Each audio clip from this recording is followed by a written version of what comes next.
தாழ கிடப்பாரை தற்காத்திட வந்தவர் யாத்தான் வைகுண்ட மாமணியுடைய காலடி பொழுது பணிந்து வணங்கி ஐயா வைகுண்டருடைய பேரருளார் அவருடைய பெரிய திருநடையாம் ஐயாவின் பொன்மேனி கூடு நமக்காக தவம் இருக்கிற பள்ளியறையின் முன்னால் ஐயா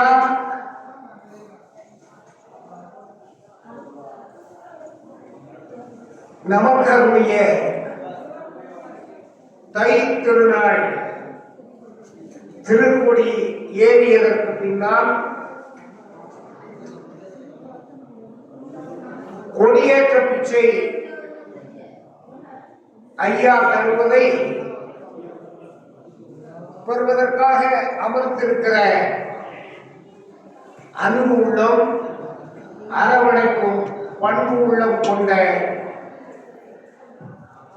ஐயாவளி பெரியவர்களுக்கும் தாய்மார்களுக்கும் என்னுடைய பணிவான வணக்கத்தையும் வாழ்த்துக்களையும் சொல்லி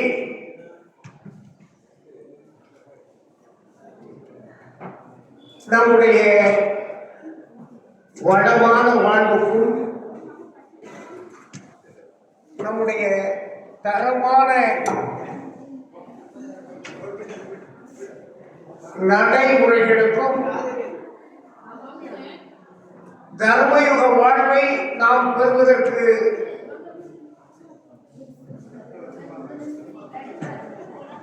நாம் கடைபிடிக்கப்பட வேண்டிய அணுகுமுறைகளையும் சிந்திப்பதற்காக உங்கள் மத்தியில் சிலவற்றை எடுத்துச் சொல்வதற்கு முன்னால் ஐயா கொடியேற்ற பிச்சை தருகிறார். அந்த பிச்சையை பெறுகிற அன்பர்கள் தர்மம் நிறைவேறி போதித்து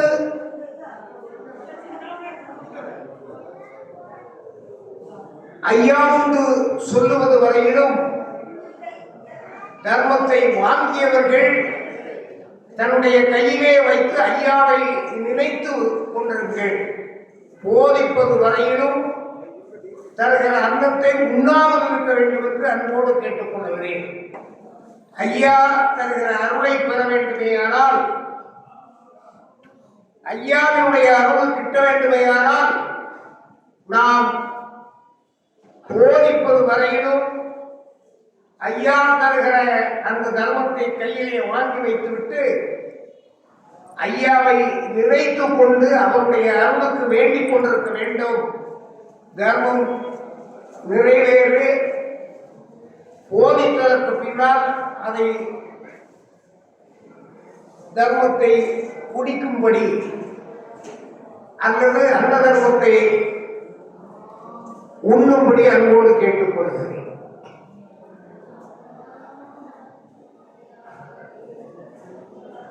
ஒரு காலத்தில்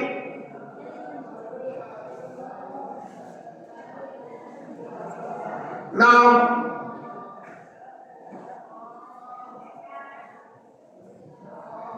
வகைப்படுத்தப்பட்ட 18 ஜாதி மக்கள்,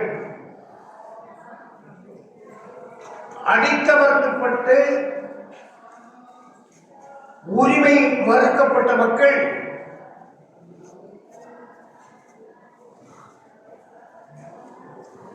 வாழ்ந்தபோது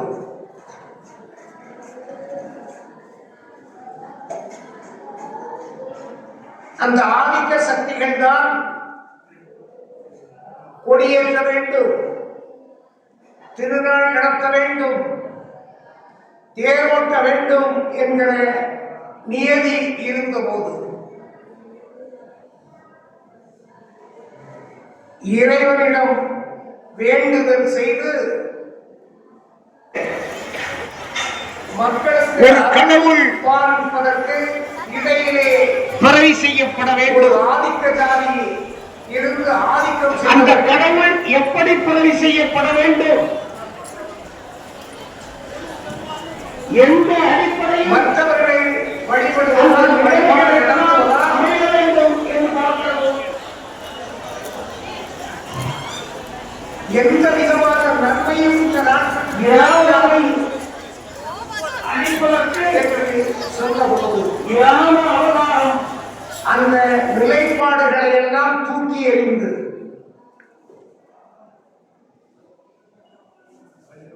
நீ வைத்திருக்கிற ஆலயங்கள், நீ பூசை செய்கிற ஆலயங்கள், நீ எங்களை தீட்டாதவராக்கி எங்களை ஆலயத்துக்குள்ளே அனுமதிக்காத நிலையில் வழிபடுவதற்கு உரிய உரிமையை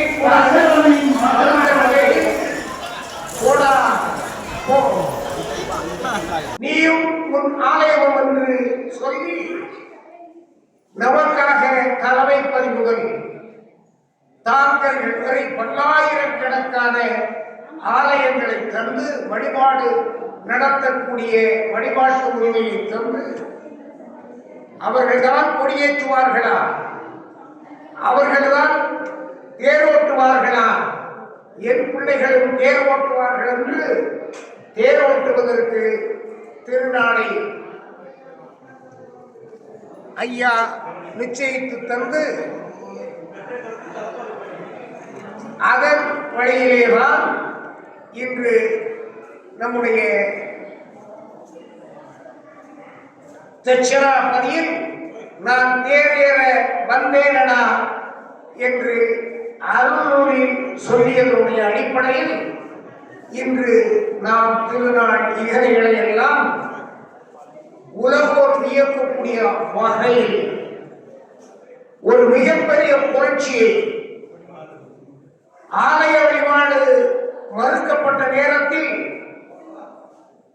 உன்னுடைய வழிபாடு எனக்கு தேவையில்லை, என்னுடைய வழிபாடு இந்த உலகத்திற்கு இருக்கிறது என்று தலைமைப்பதி முதல் தாங்கல்கள் வரை உருவாக்கி ஒரு தனியான வழிபாட்டை உருவாக்கி அங்கே திருநாளை உருவாக்கி அருள்மொழியிலே ஐயா அழகாக சொல்லுகிறார். தட்சிணா பதியில் நான் தேரேற வந்தேனடா என்று சொல்லி நமக்கு திருநாள் ஈகதைகளை எல்லாம் நடத்துகிற பாக்கியத்தை தந்திருக்கிறார். அப்படி தந்திருக்கிற நேரத்தில் அறிவுரையாக கொடியேறும் நாள் தொடங்கி 7 நாள் பிச்சை வாங்கு மகனே, சுரையோடு கையில் எடுத்து எல்லோரும் கூடி சேர்ந்து போய்விடுங்கோ, சராசரத்தை போற்றி தான தர்மம் செய்திருங்கோ, நல்லவர் இட்ட தர்மம் நாள்தோறும் பொங்குவடா, தர்மம் தந்தவனும் நல்லவன் தான், தராதவனும் நல்லவன் தான், நல்லவனும் பொல்லாதவனும் எல்லோரும் நல்லவன் என்று சொல்லிவிடு. 8ஆம் நாள் வேட்டையாடி வருவேனடா நான் சுவாமி, அகப்பட்டதை காப்பிட்ட மகன் கை கொடுத்து உனக்கெனக்கும் வகை இல்லையடா, யுகமழிந்து போனாலும் உன்னை போல் சுந்தரன் ஊரிலும் நான் காணேன் என்று ஐயா சொல்லியதனுடைய அடிப்படையில்தான் திருப்படி ஏறியதற்கு பின்னால் 7 நாள் பிச்சை எடுத்து 8ஆவது நாள் களி வேட்டையாடி ஐயா தர்மம் தருகிறார். இந்த அருள்நூல் வரிகளில் அனைத்து செய்திகளையும் உள்ளடக்கி தந்திருக்கிறார்.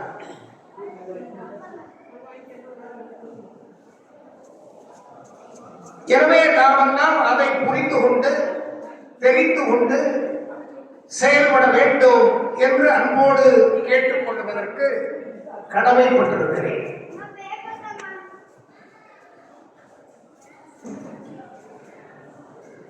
நாம் ஒரு 193 வருடங்களுக்குள்ளாக எவ்வளவு வளர்ந்திருக்கிறோம், உயர்ந்திருக்கிறோம் என்பதையும் நாம் எண்ணி பார்க்க வேண்டும். பலர் சொல்லுவார், நாம் வளரவில்லை, நம்மை வளர்க்கவில்லை என்று சொல்லுவார்கள். நாம் வளர்ந்திருக்கிறோம். நம்மை வளர்க்கவில்லை என்று சொல்லக்கூடியவர்கள் ஐயாவளி வளர்வதை நினைக்கவில்லை, வளரக்கூடாது என்று நினைக்கிற சிலரின், அதாவது ஆதிக்க சக்திகளினுடைய கைக்கூலிகள் என்பதுதான் நிதர்சனமான உண்மை. இந்த சரித்திரத்தை நாம் புரட்டி பார்ப்போமேயானால், இன்று உலகத்தில் பெரும்பான்மையாக இருக்கிற கிறிஸ்தவ மதம் இயேசு பிறப்பிற்கு பின்னால் ஒரு 500 ஆண்டு காலம் மதமாக அது செயல்படவில்லை. அதற்கு பின்னால் தான் அது மதமான செயல்பாட்டிற்குள்ளே வந்தது. ஆனால் நம்முடைய ஐயாவை பொறுத்தவரையில் ஐயா 1008 மாசி 20 தன்னுடைய 24வது வயதில் வைகுண்டமானாரோ அன்றிலிருந்து இந்த வழிபாடு வளர்ந்திருக்கிறது. அதை அகிலத்திரட்டு அம்மானை மிக தெளிவாக எடுத்துச் சொல்கிறது. கரையழித்து தர்மயுகம் தருவதற்கு ஒரு கடவுள் பிறவி செய்யப்பட வேண்டும். அந்த கடவுள் எப்படி பிறவி செய்யப்பட வேண்டும், எந்த அடிப்படையில் அந்த நிலைமைகளை எல்லாம் அமைய வேண்டும் என்று பார்க்கிற போது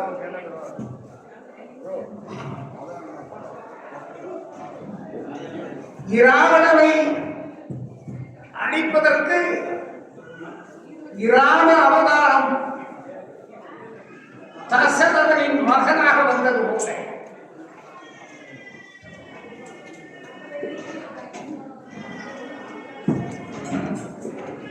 ஒரு இறை பிறப்பு அவசியப்படுகிறது.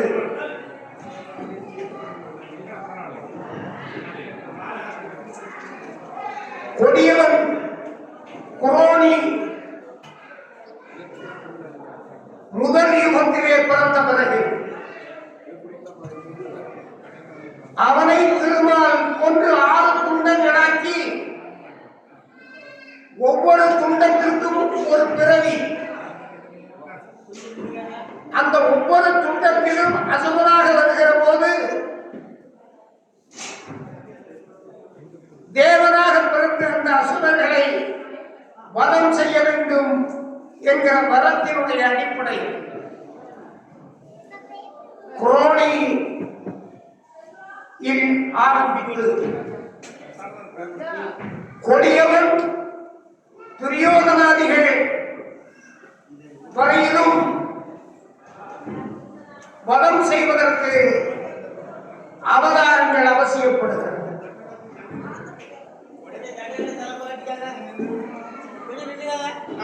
முதல் 3 யுகங்களிலும் திருமால் நேரடியாக குரோனியை, குண்டோமசாலியை, தில்லை வில்லாளன் மல்லோ சிவாகரனை வதம் செய்தது போல சூரனை, சூரபதுமனை வதம் செய்வதற்கு திருமால் நேரடியாக வரவில்லை. மாறாக முருகனாக கந்த வேஷம் எடுத்து வருகிறார். அதே யுகத்தில் இரணியனை அழிப்பதற்கு நரசிங்கமூர்த்தியாக வருகிறார். இராவணனை அழிப்பதற்கு ராமனாக வருகிறார். துரியோதனனை அழிப்பதற்கு கண்ணனாக வருகிறார். ஒரு யுகம் முடிவுக்கு வந்தவுடன் அந்த யுகத்திற்காக வந்த அவதாரங்களுடைய அவதாரமும் முடிவுக்கு வந்து விடுகிறது. அதை தொடர வேண்டிய அவசியமில்லை. அதை அகில திரட்டு அம்மானை போதிக்கிறது.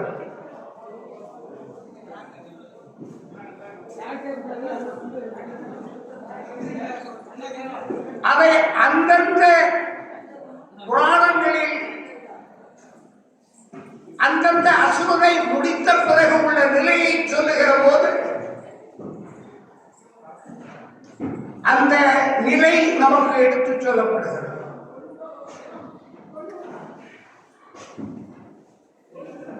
அனுமனுக்கு ஒரு சிறப்பு உண்டு. நாமெல்லாம் ஒருவரை வணங்க வேண்டுமேயானால் அவர் நம் முன்னால் வந்தால்தான் வணங்க முடியும், பார்த்தால் அறிய முடியும்.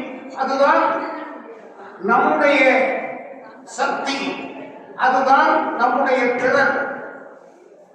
ஆனால் அனுமன் வாசம் அறிந்து வணங்கக்கூடியது.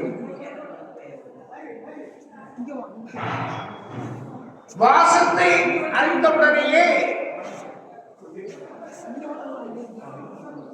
வணங்கக்கூடிய நிலை அனுமனுக்கு உண்டு. அதுதான் அனுமனின் சிறப்பு. அந்த அனுமன் ராம அவதாரம் முடிந்ததற்கு பிறகு,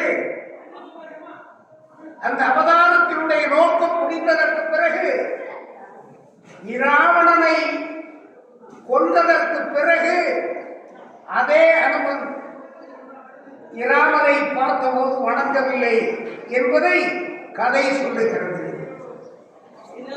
என்ற காரணம், இராமனுடைய வீட்டில் சலவை தொழில் செய்த ஒரு சலவை தொழிலாளி இராவணனை அறம் செய்த பிறகு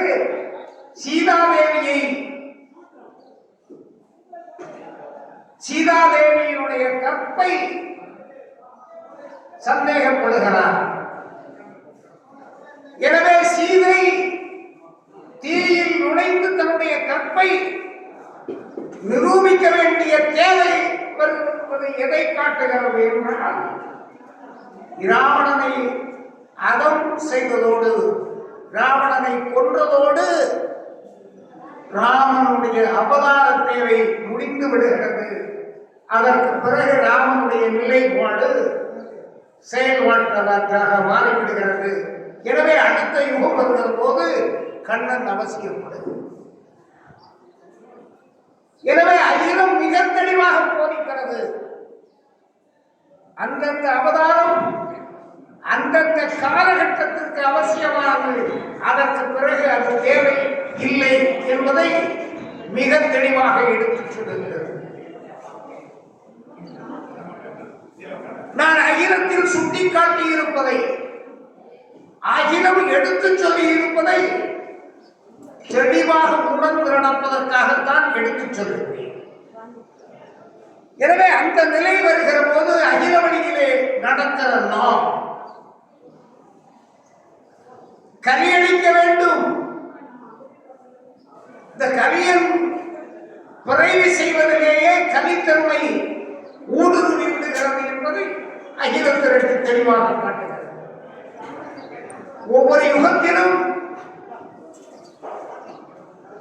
அசுரனை பிறவி செய்வதற்கு முன்னால் திருமாலோடு சிவன் கலந்து ஆலோசித்து அசுரனை பிறவி செய்து அந்த யுகத்தை பிறவி செய்வார். ஆனால் துரியோதனனை அழித்து விட்டார்.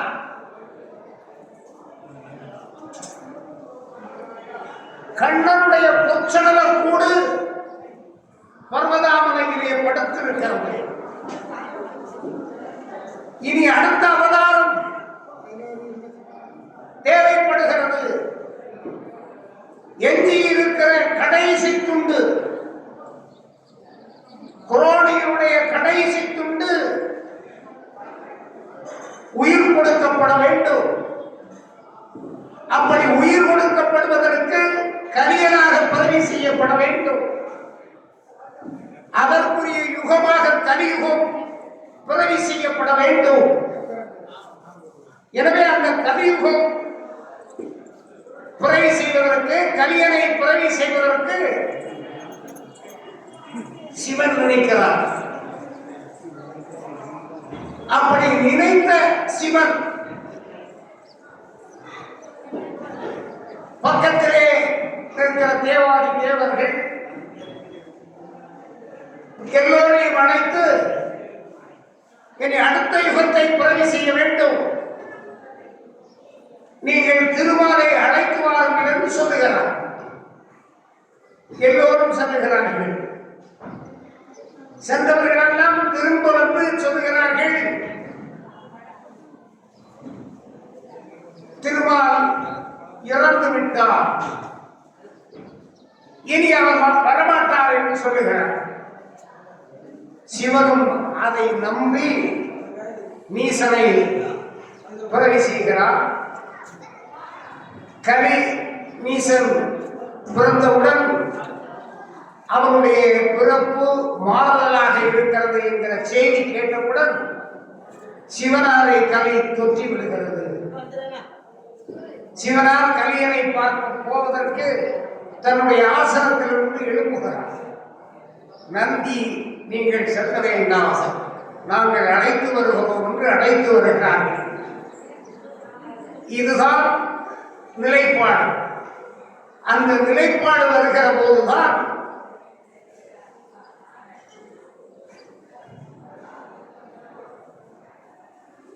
தவறிழைத்து விட்டோம் என்று சிவன் நினைக்கிறார். திருமாலை அழைத்து வர சொல்லுகிறார்கள். திருமால் பல்வேறு மனவேதனைகளை எல்லாம் எடுத்து சொல்லிவிட்டு வருகிறார். இசைவு தருகிறார். அப்படி பிறப்பதற்கு ஐயா வைகுண்டர் ஒரு வழியை தேர்ந்தெடுக்கிறார். 6 முறை என்னை அகமைத்த சடம் பேறு பெறவில்லை, இனி அந்த சடலத்துக்கு பேரு கொடுக்க வேண்டும் என்று நினைக்கிறார். நினைத்தவுடன் அந்த பொற்கூட்டு சடலத்தை எடுத்து வர சொல்லுகிறார். கண்ணனை சுமந்த சடலம், பர்வதாமலையிலே கிடக்கிற சடலம் எடுத்து வரப்படுகிறது. இப்பொழுது ஒரு சடலம் தயார் செய்யப்பட்டிருக்கிறது. இனி அதற்கு ஒரு உயிர் கொடுக்க வேண்டுமே. அந்த உயிர் கொடுத்துதான் பூலோகத்தில் கடிப்பதற்கு வைகுண்டரை பிறவி செய்ய வேண்டும் என்று நினைக்கிற போது தேவர்களில் சிறந்தவன் சம்பூர்ண தேவனை பூலோகத்தில் பிறவி செய்வதற்கு கேட்கிறார்.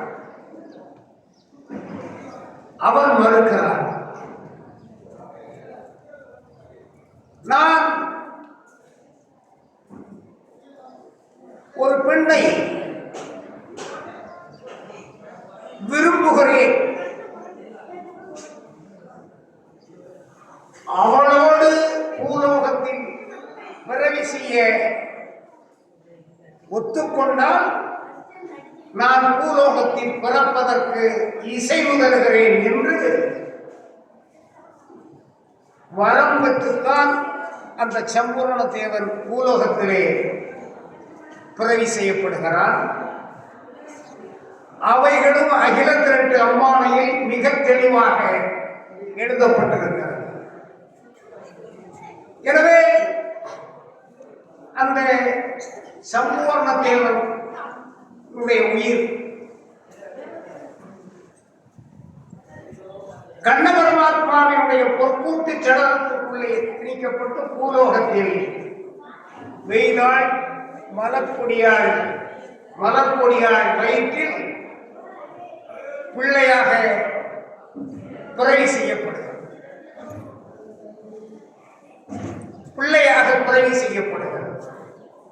அந்த பிள்ளை வளர்கிறது. 24வது வயதில்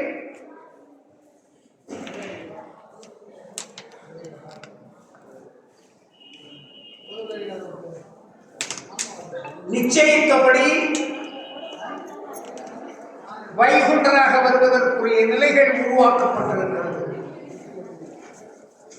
திருச்செந்தூர் பார்க்கடலில் லட்சுமி தேவி மகரமாக இருக்கிறார். அந்த வைகுண்டராக வருவதற்கு உருவாக்கப்பட்ட அந்த உயிர் வளர்கிறது. அதனுடைய நிலைகளை எல்லாம் அகில திரட்டு அம்மானை மிக தெளிவாக எடுத்துச் சொல்லுகிறது. 17 வயதில் திருமணம், 22வது வயதில் நோய்வாய்ப்படுகிறார். அப்பொழுதுதான் 24வது வயதில் திருச்செந்தூருக்கு தாய்க்கு கனவி மூலமாக அழைக்கப்பட்டு தாய் தொட்டில் கட்டி தூக்கி செல்கிற போது கலைமுனி ஞானமுனியை அழைத்து திருமால் நான் நியமித்த சடலம் வருகிறது, அழைத்து வாருங்கள் என்று சொல்லுகிறார். அந்த சடலம் திருச்செந்தூர் வருகிறது. அதை மானுள்ளம் புகுத நாட்டி கடற்கரையிலே வருகிற போது திருமால் கடலுக்குள்ளே செல்லுகிறார். மகரமாக லட்சுமி அங்கே நின்று கொண்டிருக்கிறார்.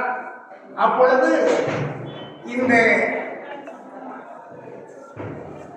சடலம் 24 வயதுள்ள நிலையில் கடலுக்குள்ளே செல்லுகிறது. கடலுக்குள்ளே சென்றது மகரமீன் உள்ளே சென்று ஐயா வைகுண்டராக நாராயணனுடைய நல்முகமாக வைகுண்டராக பிறவி எடுக்கிறது. அந்த சடலத்தை பாலனாக்கி பல நிலைகளிலே உருவம் காட்டி விஞ்சை கொடுத்து மீண்டும் உள்ளே சென்ற நிலையில் வெளியே அனுப்புவதற்கு எனவே இந்த வழிபாடு உருவாவதற்கு பிறகு அப்பொழுது வைகுண்டர் பல்லாயிரக்கணக்கான பாண்டவர்களாக ஐயாவுடைய தலங்கள் உருவான போது இப்பொழுது அகன்று போயிருக்கிறவா இவருடைய உறவல்லவா என்று இந்த ஆதிக்கத்தை பெறுவதற்கு இப்படித்தான் செல்ல வேண்டும். நீ இறை தகுதியை இறையின் ஆளுகையை காட்டாமல் மனித நிலையிலே இருந்து நீ வெல்ல வேண்டும் என்று சொல்லுகிறார்கள். வெளியிலே வருகிறார். வருகிற போது தாய் அந்த நிலையிலேதான் அகில திரட்டு மிக தெளிவாக சொல்லுகிறது. உகரமுனி கூட்டி வந்த முற்றச்சடலம் அது சினமே கடலுக்குள் சென்றது கான் அன்போரே குணமே குணமெனவே குண்டறியோன் தான் பார்த்து மகனை மிக கொண்டு என்று அந்த நிலைப்பாட்டை அகில திரட்டு அம்மானை மிக தெளிவாக எடுத்துச் சொல்கிறது.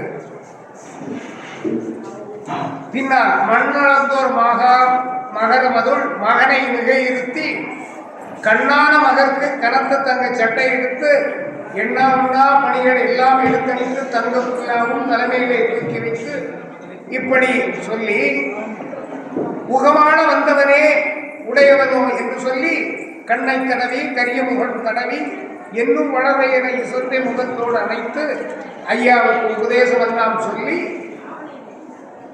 சொல்லுகிறார். பாலனை போர் காட்டி 16 காட்டி 4 காட்டி நல்ல மாதற்கு நடக்க கருவம் நயன்றவே இப்படியெல்லாம் சொல்லி அந்த ஐயா வைகுண்டரை வைகுண்டராக்கி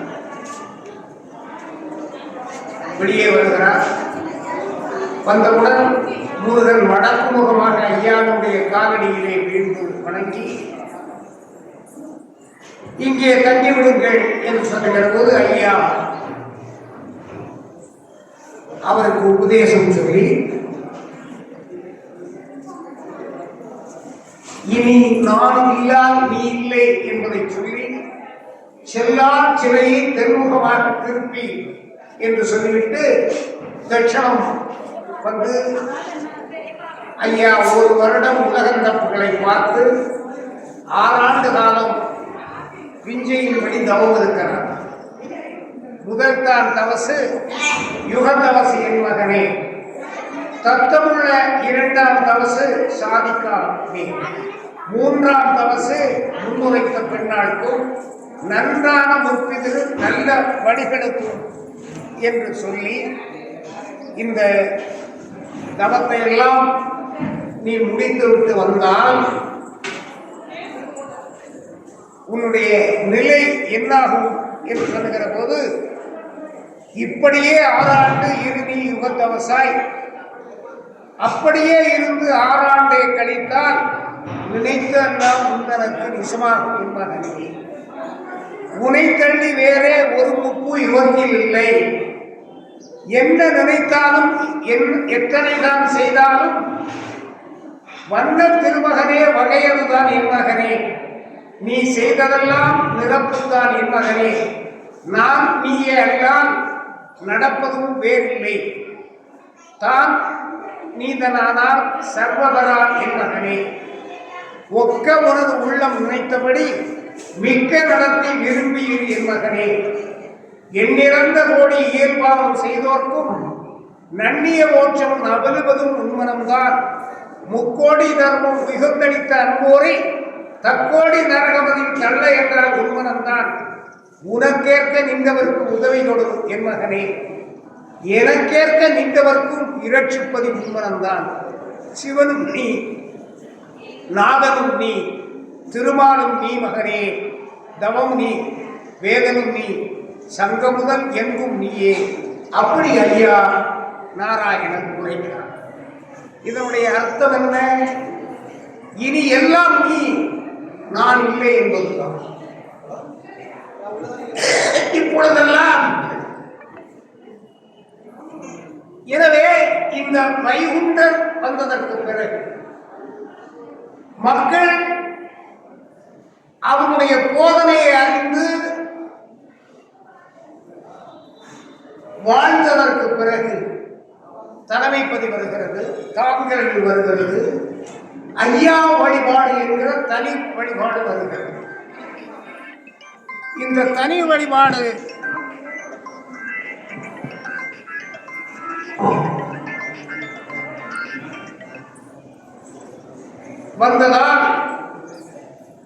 வந்ததுதான் இந்த சிறப்புகள் எல்லாம். யாரோ ஒரு ஆதிக்க சாதி அவன் தான் பூசை புனஸ்காரம் செய்வான், அவன் தான் தேரோட்டுவான், திருக்கொடி ஏற்றுவான் என்கிற நிலை மாற்றி நாம் அதை செய்யலாம் என்று இந்த நாட்டுக்கு சொல்லி அனைவருக்கும் வசதி வாய்ப்பு கிடைப்பது போல ஆவணியில் ஒரு திருநாள், தை மாதம் ஒரு திருநாள், வைகாசி மாதம் ஆண்டை திருநாள் என்று வருடத்திற்கு 3 முறை திருநாள் நடத்த வைத்தவர் ஐயா. எனவேதான் அந்த பெருமையால் இன்று நாம் இங்கெல்லாம் கூடியிருக்கிறோம். அன்று உணவுக்கு வழி இல்லாமல் இருந்தோம், உடுப்பதற்கு உடை இல்லாமல் இருந்தோம். அந்த நிலையில் தான் ஐயா வழியில் அன்ன தர்மத்தை ஒரு சம்பிரதாயமாக்கி அன்ன தர்மம் இடுவது வாடிக்கையாக்கப்பட்டு ஐயா வழியிலே அது நடந்தது. எனவேதான் இப்பொழுது திருக்கொடியேற்ற பிச்சை நடந்து கொண்டு நம்மவர்களுக்குள்ளும் சில குழப்பங்கள். பிச்சை என்றால் என்ன, உண்பான் என்றால் என்ன, அது தெரியவில்லை. குழம்பி போய்விடுகிறார்கள். பிச்சை பணிவிடை நிறைவு பெற்றதற்கு பின்னால் நாம் வாசிக்கிற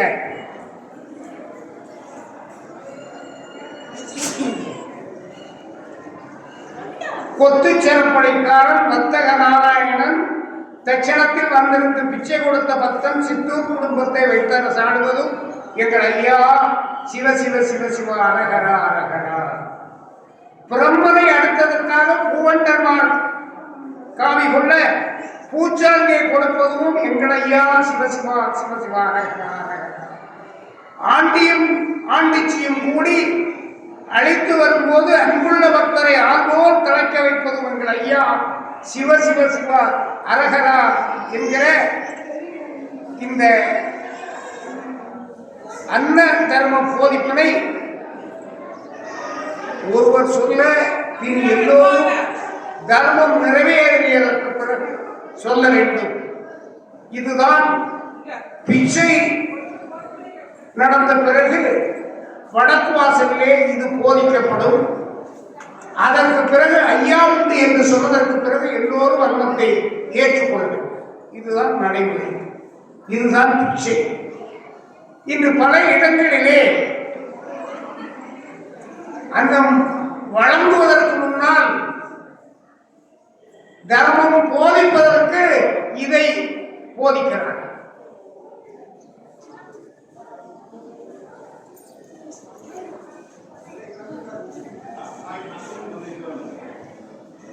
அதுபோல முன்பான் பணிவிடை பிச்சை ஞாயிற்றுக்கிழமை திருநாள் தவிர எல்லா நாட்களிலும் மாலையில் வாகனம் எடுப்பதற்கு முன்பு பிச்சை பணிவிடை உண்டு, பிச்சை கொடுக்கப்படும். சிறப்பாக திருக்கொடியேற்ற பிச்சை, 8ஆம் திருநாள் பிச்சை, திருக்கல்யாண பிச்சை என்று பிச்சை பணிவிடைகள் நடைபெறும். அதுபோல முன்பான் பணிவிடை ஞாயிற்றுக்கிழமையிலும் திருநாள் நாட்களிலும் வாகனம் எடுத்து இறக்கியதற்கு பிறகு நடக்கிற அன்னதர்மம் முன்பான்.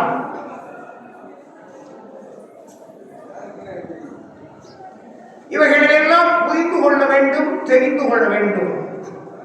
தாங்க வைத்திருப்பவர்கள், அதிலே பணிவிடை பார்ப்பவர்கள் பணிவிடை பார்ப்பதற்குரிய நிலைப்பாடை அறிந்து கொள்ள வேண்டுமையானால் என்னை அணுகுங்கள்,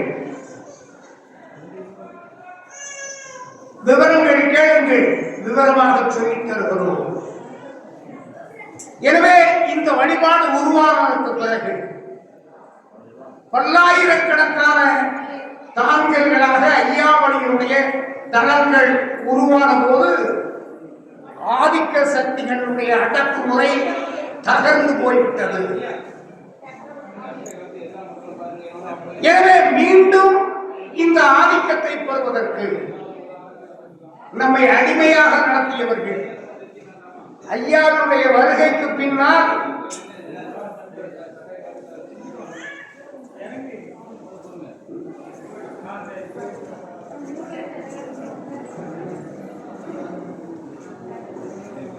ஐயா தலையில கட்டிட்டு வாருங்க, சொன்னா கேளுங்க.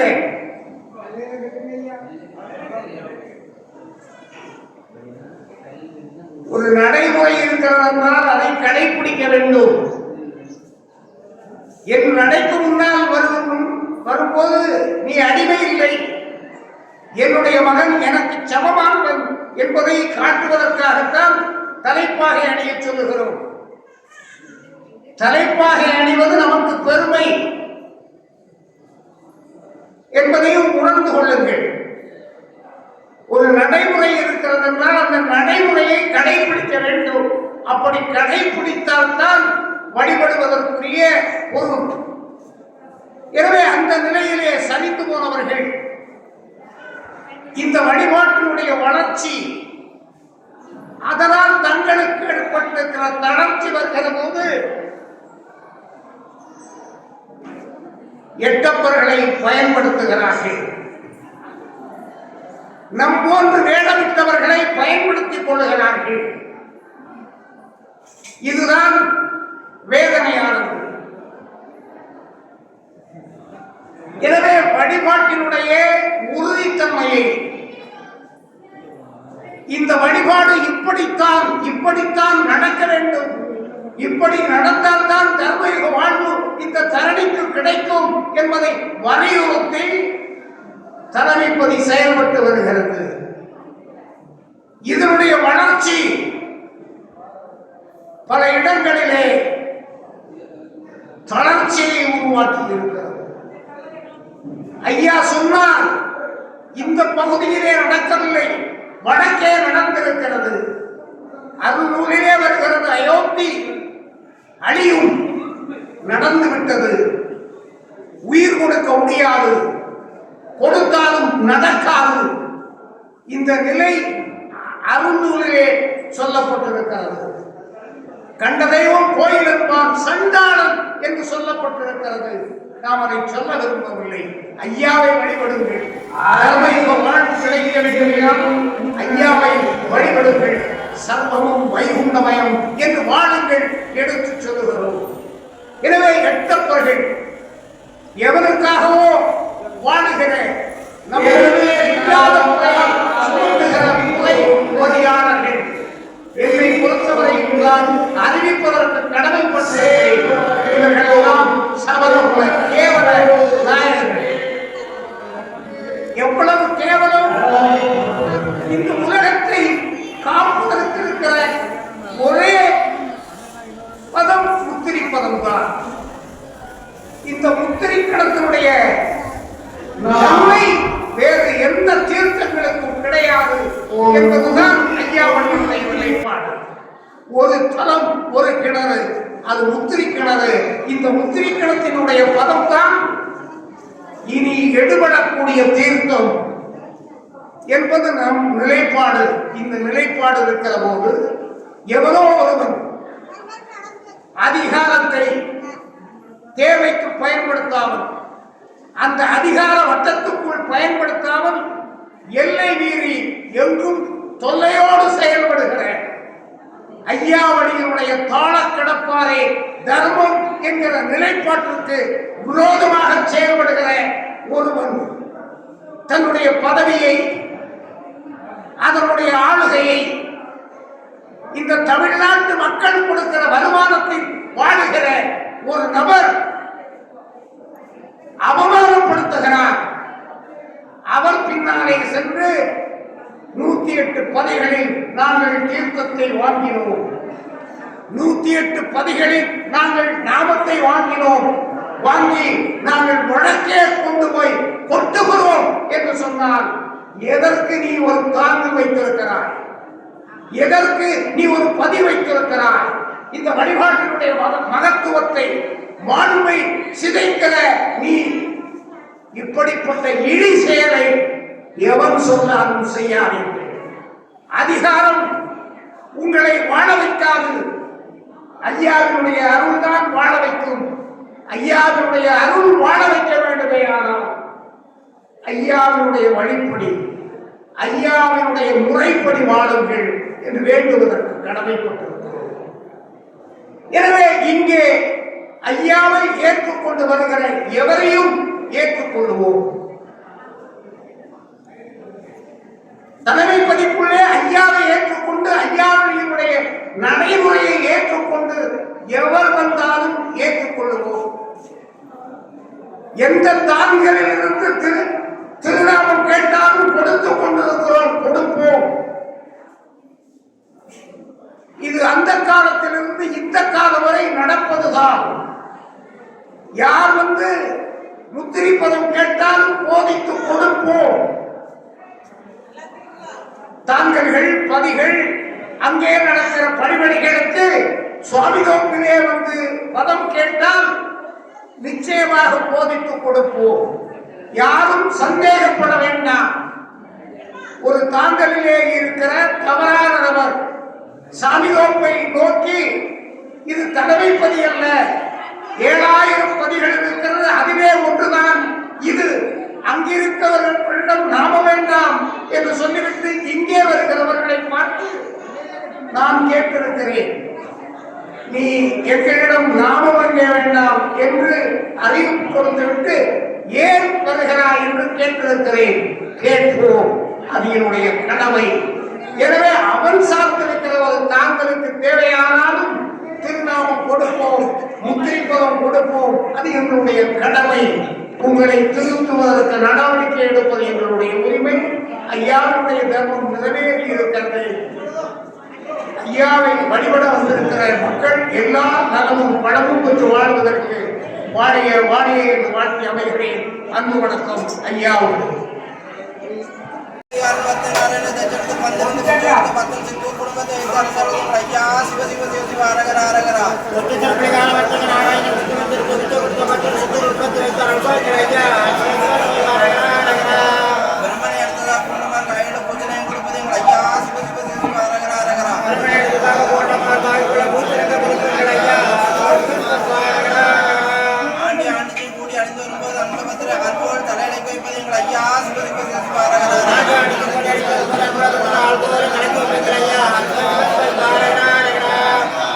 ஐயா கொடியேற்ற ஐயா ஐயா ஐயா